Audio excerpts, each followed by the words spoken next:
This is Joshua of JTH Boxing. Today I'm here at the Anthony Joshua vs Francis Ngannou launch press conference. I'm joined by Frank Smith, sporting a new look. Frank, first of all, Happy New Year and how are we? Good mate, how are you? Doing very well. Had a nice little break over Christmas, but we're back ready to hit the ground running for 2024. Obviously, massive event today. No better way to start the year. Riyadh season just putting on another monster show for us. Anthony Joshua takes on Francis Ngannou. It's good to see AJ getting active, isn't it? Yeah, for sure. This will be his fourth fight in just 11 months, and I think you've seen tremendous improvements from him. I think he's going to continue to improve, and I think we've got a big night in store on March 8th. You know, we all saw what Francis Ngannou did against Tyson Fury. We know what he's capable of, and you know, it's a big fight. And if we were to just quickly reflect on Anthony Joshua's last performance, we saw a spiteful, a calculated, but more importantly, AJ actually looking, I'm not going to say like his old self because you're never going to see the old AJ, but we're seeing an improved AJ. You know, obviously at Hellenius, he still got a little bit of stick after that, but this one, when you look on social media, it was just filled with love and praise for AJ, saying how well he did, especially someone like Otto Wallin, who, it was no easy pushover. He's a very, very credible opponent. And it just was great to see Anthony Joshua look just like as good as what he did that night, wasn't it? Yeah, for sure. You know, he was spiteful from round one. He went in there with the intention of hurting Otto Wallin, and that's what he did. He broke him down, and it was a tremendous performance from him. I think you're going to see continued improvements, and you know, people say about it being the old AJ, but it's very much an improved AJ. And yeah, there's going to be continued improvements. I think Ben Davison's done a great job with him. Ben, Lee, Barry, the whole team have done a great job and will continue to do so. And I think that's only going to aid his journey for these big nights to come. And when we look at Francis Ngannou as an opponent, if let's say we look at Francis Ngannou back in like September last year, a lot of people were saying, he's not going to do well in professional boxing. Everyone's going to whitewash him. But now, all of a sudden, he's a genuine, legit threat after his performance against Tyson Fury, which a lot of people believe he won that night. He is being taken genuinely seriously now, isn't he? Yeah, he has to be. Look, I can understand beforehand why people would not have given him a chance, because he'd never had a professional boxing fight before. He was going in against, who many perceive as the number one in the heavyweight division in Tyson Fury. He showed that he has the ability to be in there at that level, and yeah, a lot of people are going to give him a chance against Anthony Joshua now, and that's what. That's why it's interesting. That's why people are going to tune in, because they're going to see how the fight went against Tyson Fury, and they're going to see if AJ can do better.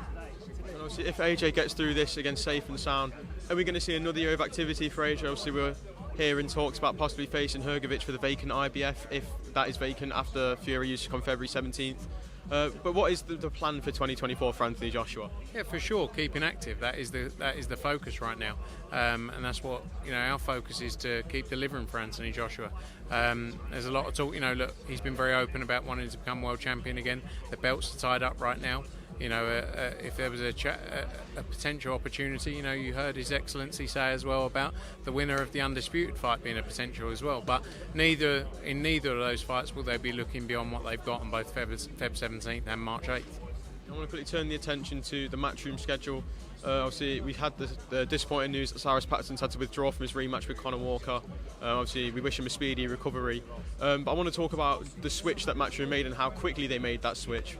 Obviously, we didn't know what was going to happen. In my mind, I was thinking they're just not going to go on February 10th now, but you've got an easy switch. You've gone straight to the Indigo and the O2. Liam Dillon versus Reece Blotty for the British title. What was that period like of just having to come up with a new plan for that night? We're used to it now. We're used to it. We had the venue pull out of Jan 27th as well. We moved that show to Ulster Hall in Belfast. But we're used to challenges. It's part and parcel of the business, and it doesn't really faze us anymore. But the focus for us was to keep the shows up and running, keep the fighters active, and glad we could get it over the line. Liam Dillon against Reece Blotty is a tremendous fight, and I'm very much looking forward to it.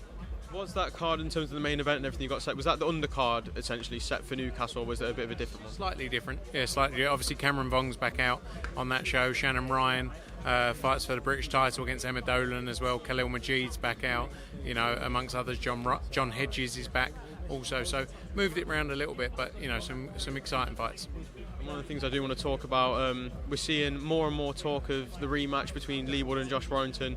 It seems to be in the club's hands now. Is there a lot more faith with this? Obviously, I know you tried to get the City Ground fight for Lee before. Do you feel there's a lot more faith and hope when you're in these discussions, and you can hope you can actually deliver this for Lee now? Look, had a lot of conversations, been a lot of back and forth between us and the club, and it's with them. Hopefully we can do it. There's a lot of challenges to put an event on of this magnitude, but I'm hopeful we can get it done.